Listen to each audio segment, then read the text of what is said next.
Halo teman-teman, apa kabar semuanya? Bertemu lagi di channel Profita Institute, Smart Way to Make Profit. Pada video edukasi kali ini kita akan membahas tentang dividen dan dividen trap.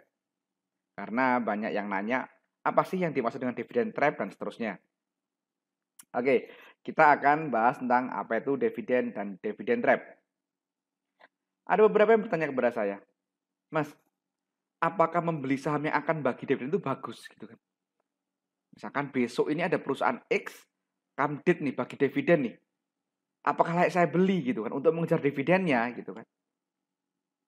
Ada juga yang bertanya, bisakah mendapat untung hanya dengan mengejar dividen saham?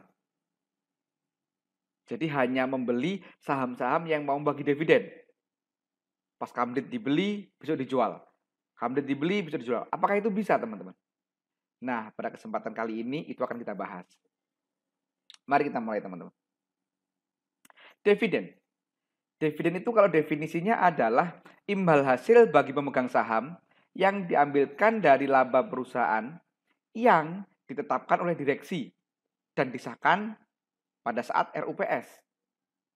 Jadi kapan dividennya dibagi, berapa besarnya, dan seterusnya, itu semua ditentukan oleh RUPS.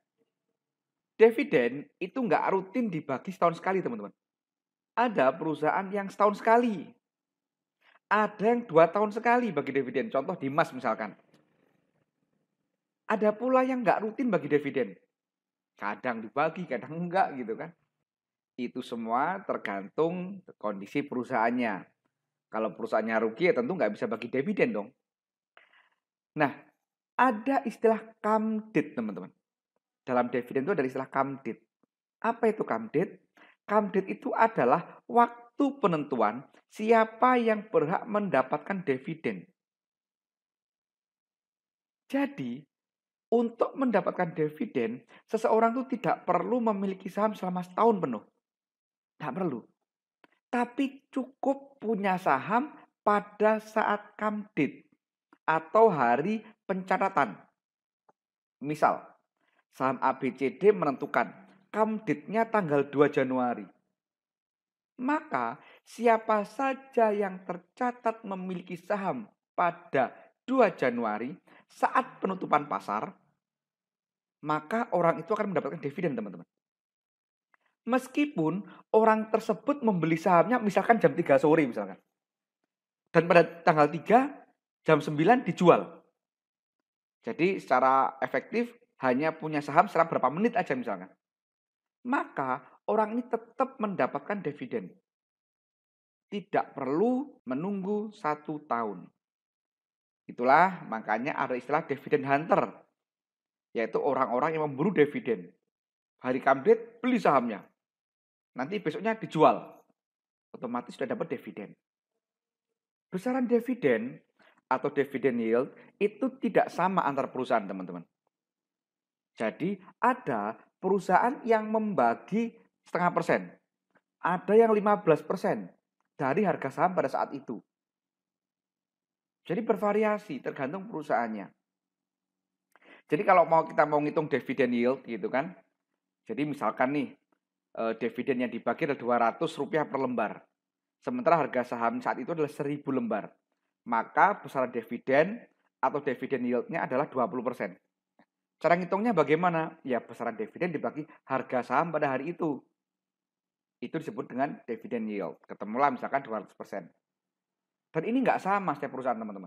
Ada yang 0,5%, ada yang 2%, 2,7 dan seterusnya.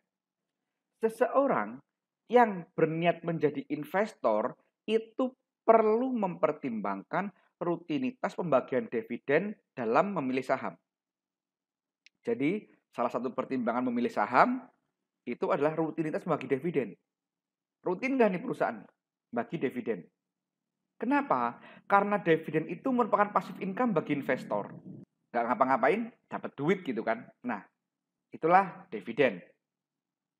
Kalau teman-teman pengen tahu analisa saham untuk investasi, teman-teman bisa menyimak video dengan judul analisa saham investasi di channel ini. Di situ saya jelaskan tentang ciri-ciri saham yang layak untuk investasi. Oke, lanjut. Sebaliknya teman-teman, seorang trader harus memperhatikan besaran dividen yang dibagikan suatu saham atau suatu perusahaan. Kenapa? Karena dividen yang besar justru berpotensi memunculkan dividen trap. Apa itu dividen trap? Dividen trap adalah kondisi di mana harga saham turun jauh setelah hari pencatatan dividen atau setelah hari come date. Jadi misalkan hari Senin itu come date, maka hari Selasa turun jauh. Itulah yang disebut dengan dividen trap. Dividen trap ini biasanya jauh lebih besar daripada besaran dividen yang dibagikan. Contoh nih, dividen trap. Dimas, setelah membagi dividen 10%, maka esok harinya turun dalam. Contoh lagi ada saham PTBA. Lihat, setelah bagi dividen lebih dari 10%, bahkan dia langsung turun dalam. Nah ini. Inilah teman-teman. Dividen trap. Contoh lagi ada saham MPMX ini. Ini saham ini 3 tahun terakhir, ini selalu ada dividen trap. Setelah bagi dividen dia turun jauh, perhatikan. Nah ini dividen trap. Tahun 2001, beberapa bulan lalu kejadian lagi ini. MPMX ini. Dividen trap lagi. Nah inilah teman-teman. Dividen trap. Jadi bagi seorang trader mengejar dividen itu kurang menarik menurut saya. Kesimpulannya, dividen itu menarik bagi investor. Bahkan harus menjadi salah satu indikator untuk menentukan saham investasi. Tetapi bagi trader, dividen bukan salah satu indikator untuk membeli saham. Bahkan, trader sebaiknya menghindari membeli saham yang memberikan dividen yang besar. Kenapa ya? Tadi dividen trap. Nanti begitu turun dalam, nggak bisa ngapa-ngapain, nggak bisa jualan gitu kan. Demikianlah penjelasan tentang dividen dan dividen trap. Semoga bisa diterima, semoga bisa dipahami. Bila teman-teman ada pertanyaan, silakan tulis di kolom komentar.